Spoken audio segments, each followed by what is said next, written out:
সুপ্রিয় অষ্টম শ্রেণীর শিক্ষার্থীরা, আজকের এই ভিডিওতে আমরা দেখব তোমাদের অষ্টম শ্রেণীর আইসিটি বই থেকে তৃতীয় অধ্যায় তথ্য ও যোগাযোগ প্রযুক্তির নিরাপদ ও নৈতিক ব্যবহার।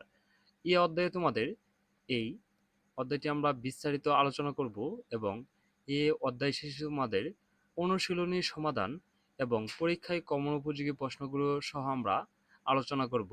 চলো আমরা প্রথমেই দেখে নেব এই অধ্যায় শেষে আমরা যা যা শিখব।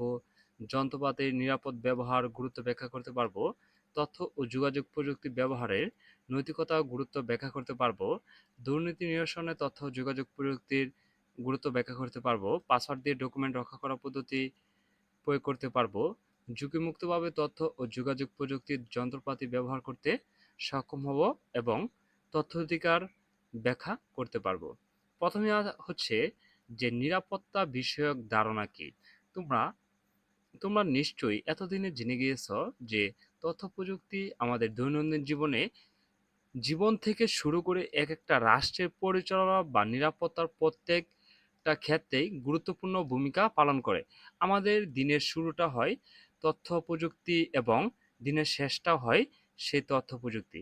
আমরা সারাটা দিন যদি তথ্য প্রযুক্তি ছাড়া ব্যবহার করি, তথ্য প্রযুক্তি ব্যবহার না করি, তাহলে আমরা মনে হবে আমরা যে আজকের এই পৃথিবী, আধুনিক পৃথিবীতে একদিন আমি পিছিয়ে আছি। একদিন যদি আমরা তথ্য প্রযুক্তির সাথে কানেক্টেড না হই, তাহলে মনে হবে যে আমরা পিছিয়ে আছি।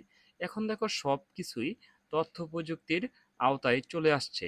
এখন হচ্ছে বিমানের টিকিট সহ, ট্রেনের টিকিট, বাসের টিকিট সহ আমরা অনলাইনে ঘরে বসেই কাটতে পারি, যে এই তথ্য ও যোগাযোগ প্রযুক্তি এর মাধ্যমে।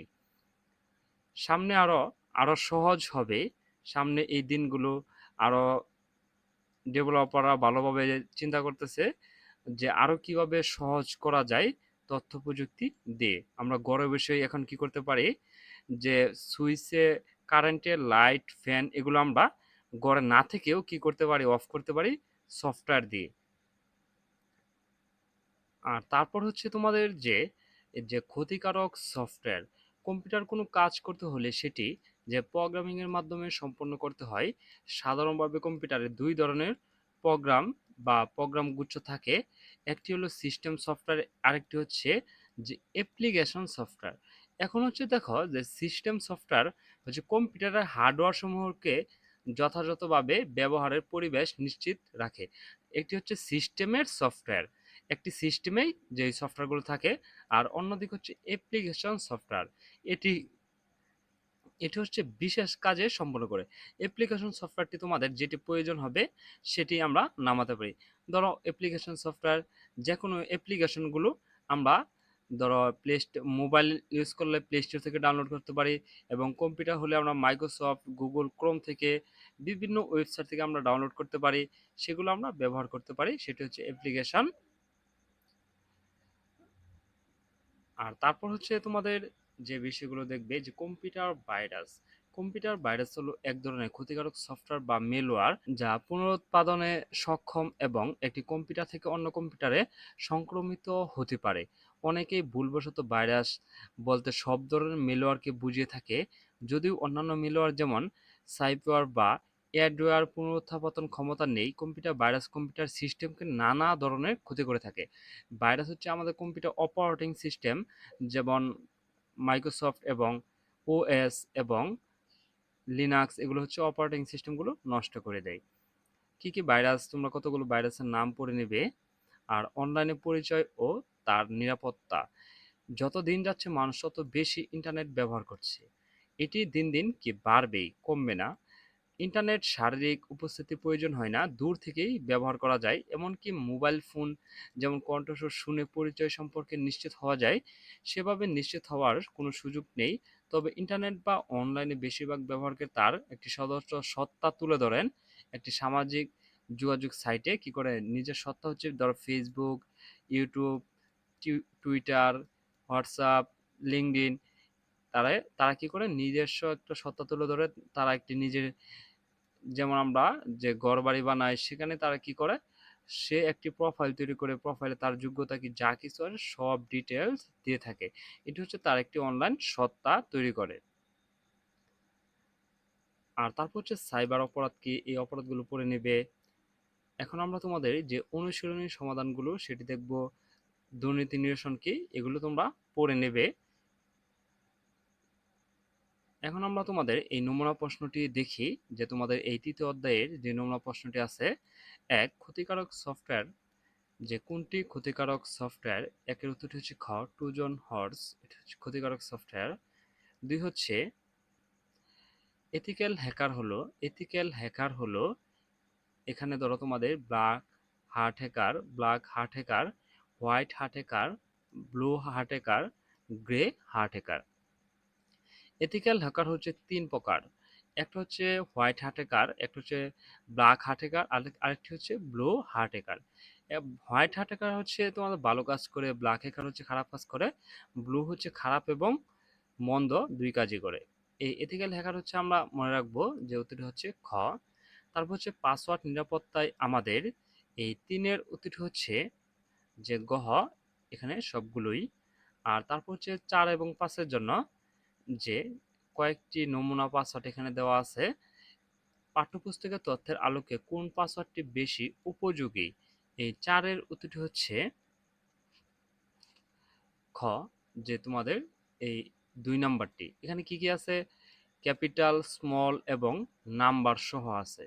এটি হচ্ছে আমাদের এটি, আর এটিও কিন্তু হয়, এটিও কিন্তু ভালো, এটি আর এটির সাথে মিল আছে। তাও এটি বড়, এটি তাও কি বড় আছে, এই জন্য আমরা 2 নম্বরটা নিয়েছি, যে 2 খ। আর তারপর হচ্ছে উপযোগী পাসওয়ার্ড ছাড়া অন্যগুলো ব্যবহার করলে, এর উত্তর হবে যে ক, খ, 1 এবং 2। আমরা তোমাদের বহুনির্বাচনী প্রশ্নের সমাধানটি দেখে নিয়েছি। এখন আমরা দেখে নেব সংক্ষিপ্ত প্রশ্নের সমাধান। এখানে তোমাদের 5টি প্রশ্ন আছে, 5টি প্রশ্নের উত্তরে আমরা দেখব। চলো প্রথমে আমরা দেখে নেব। 1, ম্যালওয়্যার বলতে কি বুঝো, উদাহরণ সহ ব্যাখ্যা করো।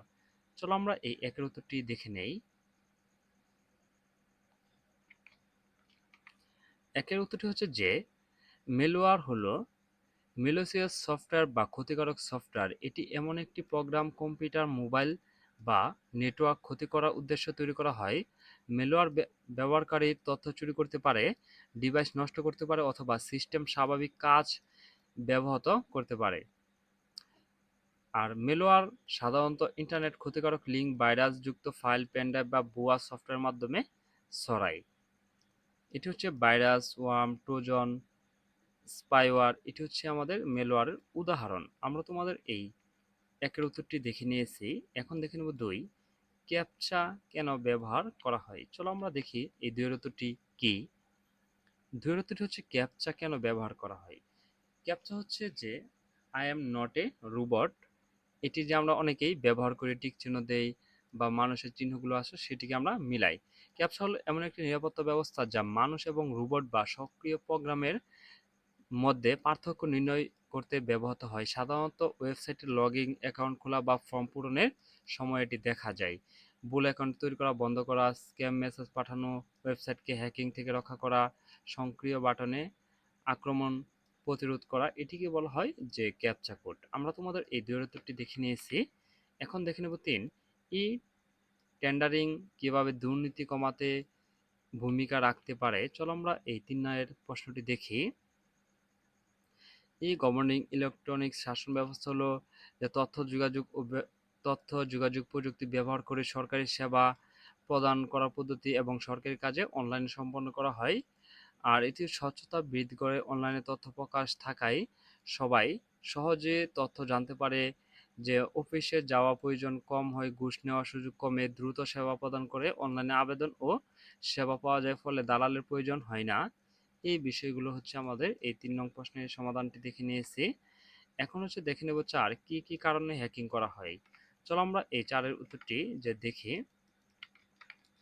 এই 4 এর উত্তরটি হচ্ছে যে হ্যাকিং হলো অনুমতি ছাড়া কোনো কম্পিউটার বা নেটওয়ার্ক কম্পিউটারে প্রবেশ করা, যে তোমার অনুমতি ছাড়াই আমি তোমার ফোনকে যে কন্ট্রোল করতে পারতেছি, এটি হচ্ছে হ্যাকিং বলা হয়। বিভিন্ন উদ্দেশ্যে হ্যাকিং করা হয়, যেমন তথ্য চুরি করা, অর্থ উপার্জন, প্রতিশোধ নেওয়া, সিস্টেম নষ্ট করা, গোপন তথ্য প্রকাশ করা, কৌতূহল বা দক্ষতা প্রদর্শন করা, যে আমি পারি, অনেকে আমার দক্ষতা দেখো, এই কাজগুলো করতে পারে। এটি হচ্ছে আমরা যে অন্যের ফেসবুক আইডি পাসওয়ার্ড চুরি করে নিয়ন্ত্রণ করতে পারে, তাহলে সেটি হলো হ্যাকিং। আমরা তোমাদের এই 4 উত্তরটি দেখে নিয়েছি। এখন আমরা দেখে নেব 5, সাইবার অপরাধ বলতে কি বুঝো, উদাহরণ সহ ব্যাখ্যা করো। চলো আমরা এই 5 এর উত্তরটি দেখি। 5 এর উত্তরটি কি? কম্পিউটার, ইন্টারনেট বা ডিজিটাল প্রযুক্তি ব্যবহার করে সংগঠিত অপরাধকে সাইবার অপরাধ বলা হয়। এটি ব্যক্তি, প্রতিষ্ঠান বা রাষ্ট্রের ক্ষতি করতে পারে। সাইবার অপরাধের মাধ্যমে তথ্য চুরি, অর্থ আত্মসাৎ, অ্যাকাউন্ট হ্যাকিং, ভুয়া খবর ছড়ানো ইত্যাদি করা হয়। সাইবার অপরাধের উদাহরণ যেমন ফেসবুক বা ইমেইলে অ্যাকাউন্ট হ্যাক করা, অনলাইনে প্রতারণা করা, ব্যাংকে তথ্য চুরি করা, ভুয়া ওয়েবসাইট তৈরি করে তথ্য নেওয়া, ভাইরাস ছড়িয়ে কম্পিউটার নষ্ট করা, সামাজিক মাধ্যমে গুজব ও অপপ্রচার চালানোকেই বলা হয়। আর উদাহরণ হিসেবে কেউ যদি ভুয়া মোবাইল ব্যাংকিং মেসেজ পাঠিয়ে মানুষের ওটিপি বা পিন নাম্বার নিয়ে টাকা চুরি করে, সেটিও কি সাইবার অপরাধ। ধন্যবাদ শিক্ষার্থীরা, আমরা তোমাদের এই অষ্টম শ্রেণীর আইসিটি বইয়ের 3য় অধ্যায় যে অনুশীলনী সহ উত্তর দেখে নিলাম। পরবর্তী ভিডিওতে আমরা দেখব 4র্থ অধ্যায়, স্প্রেডশিটের ব্যবহার। এই অধ্যায়টি তোমাদের প্র্যাকটিক্যাল কাজগুলো বেশি। পরবর্তী ভিডিওতে আমরা এই অধ্যায়ের যে স্প্রেডশিট কিভাবে যোগ বিয়োগ, গুণবাগ এবং রেজাল্ট শিট করতে হয়, সেই বিষয়গুলো আমরা প্র্যাকটিক্যাল সহ দেখব। আর পরবর্তী ভিডিও সবার আগে পেতে চ্যানেলটি সাবস্ক্রাইব করে পাশেই থাকবে। আর যারা সাবস্ক্রাইব করেছো তাদেরকে অসংখ্য ধন্যবাদ।